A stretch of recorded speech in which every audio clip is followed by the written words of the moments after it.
On today's show, the Brooklyn Nets are the first Eastern Conference team to clinch a playoff spot. The Boston Celtics don't deserve one, just give it to the Raptors. And Golden State's hopes of skipping the play-in tournament seem to be dashed in just one night. Hey, I'm Tas Mellis, and this is what you need to know in the NBA for Wednesday, April 28th.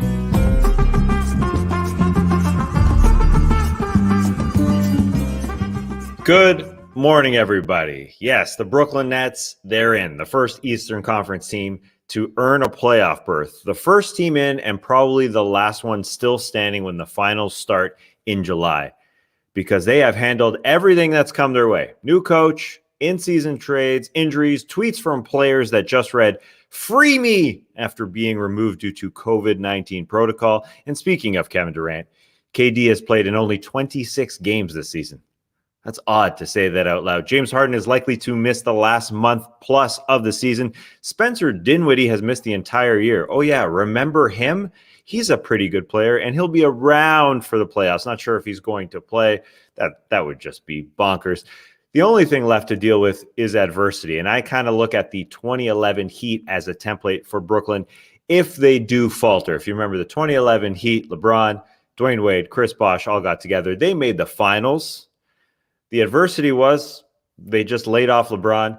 He couldn't hit a three-point shot the way he does now. They had that whole episode sort of mocking Dirk for being sick, and they couldn't come back in the NBA Finals. Now they came back the next year and won it. But that, to me, is the only sort of thing, if the Nets have some issues in the postseason, that can really, truly stop them. But that locker room has been rock solid despite all those things. A brand new coach. Things going well here as we get into the stretch run. Now, they clinched that playoff berth with a win over the Raptors, who are the last team to beat Kevin Durant in the playoffs. If you remember, 2019 finals, that seems a long time ago. KD wasn't even playing then. He was injured, obviously. I talk about Nets injuries a lot here, but in this game, they beat the Raptors, not with Durant or Kyrie going off, but their depth, that out-depth the Toronto Raptors depth, which is kind of shocking. Blake Griffin, Mike James, no, not that Mike James, Raptors fans, and Tyler Johnson combined for 38 off the pine. The Blake signing has worked out pretty well. Durant and Irving only had a combined 31 points. Nick Nurse still coaching his butt off, doing a very good job here, despite being a lost season for the Raptors. Maybe if you give Toronto 82 games, they would figure it out. But there are some bright spots for Toronto. OG Anunoby, his fifth straight game with 20-plus points. His growth over the course of the season is probably the most meaningful development for Toronto. Raps first-round pick, Malachi Flynn, also getting a little bit more confident. And Kyle Lowry still looking great out there. Not sure if he's going to be with the Raptors after the season, but he'll take his gorgeous car with him. I don't care what model this Ferrari is.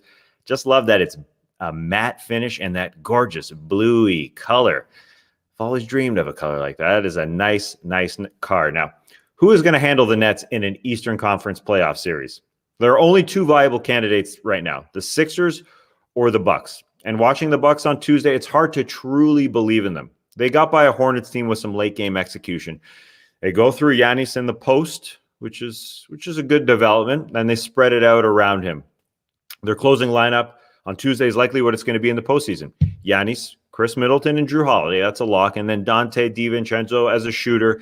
And then Mike Budenholzer kind of swapped PJ Tucker and Brook Lopez for defense for offense. And PJ Tucker looked great out there, working his butt off with his new team. But as for the execution in late game situations, Giannis has shown in playoffs past he needs somebody to help down the stretch. When it comes down to it, the guys who are going to have to step up are playmakers off the bounce, Chris Middleton and Drew Holiday. And Milwaukee has been fairly healthy all season, and they still haven't truly figured it out. They still don't have a balance. It still looks like they don't know exactly what they're doing. It doesn't come naturally like it does for the Nets. And we're here, 61 games into the season, only 11 more games for the Bucks to figure it out.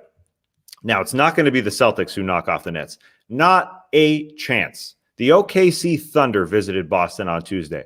The Thunder are trying to tank for a better draft pick. They're the only NBA team that wasn't interested in making the playoffs or the play-in tournament from the beginning of the season. 20 of the 30 teams make the playoffs or play-in tournament. OKC was not interested, the only one. And now they've really leaned in. They've told Al Horford, his services are no longer needed this season. Stay home. You've helped us win too many games. Same goes for their star, Shai Gilgeous-Alexander. They at least pushed an injury excuse for his absences, and they traded the steady hand of George Hill. As a result, they had lost 14 straight games going into Boston. That's good for them. Then they go in there, and they snap a 14-game win streak against the Celtics team that is trying to make the playoffs. They're currently in 6th and in danger of dropping into the play-in tournament. Yeah, no Kemba Walker or Jason Tatum, but Boston absolutely did not want to win this game. In the final 2 minutes, of this tight game, OKC got 2 big dunks because Boston just didn't care enough to put their bodies on the line.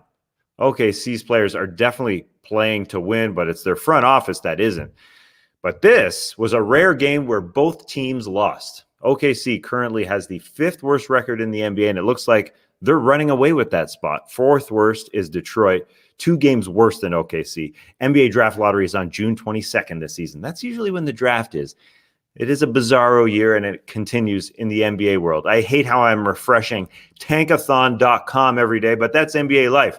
The play-in tournament definitely worked in terms of keeping teams' hopes up for longer this season, but some teams have no shot at making it at this point. So their prize gaze has turned elsewhere, like the battle of the bottom 2 teams in the NBA on Tuesday, the Rockets and the Timberwolves, who don't even have a mathematical shot of making it now. The Timberwolves pulled away late on Tuesday, and it sure looks like Houston will finish with the worst record.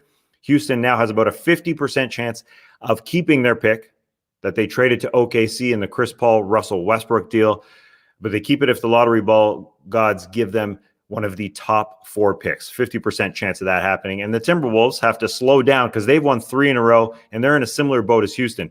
They traded away their pick to Golden State with Andrew Wiggins for D'Angelo Russell, but their pick is top 3 protected.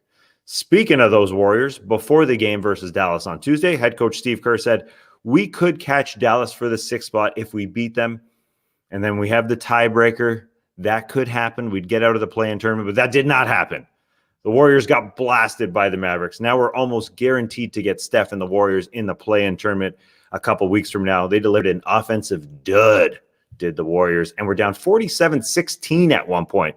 Steph Curry continued to add onto his record for threes in a month. It's now at 90 with 1 more game to play. Luka Doncic had 39 in this one. Last game of the night, the Portland Trailblazers took out their frustrations on the Pacers, snapping a 5-game losing streak. Backup guard Anthony Simons was scorching hot. He hit his first 9 threes, and then he missed his last one, making it a perfect night. 9 times 3 for 27 points, as he didn't hit a 2. Perfect night because I love simple math. All right, that is it for me. Make sure you check out the full No Dunks episode here on Wednesday. We also have a Beach Steppin' mailbag pod coming to you today. I'll be back tomorrow to give you the news as fast as I possibly can. I'll talk to you then.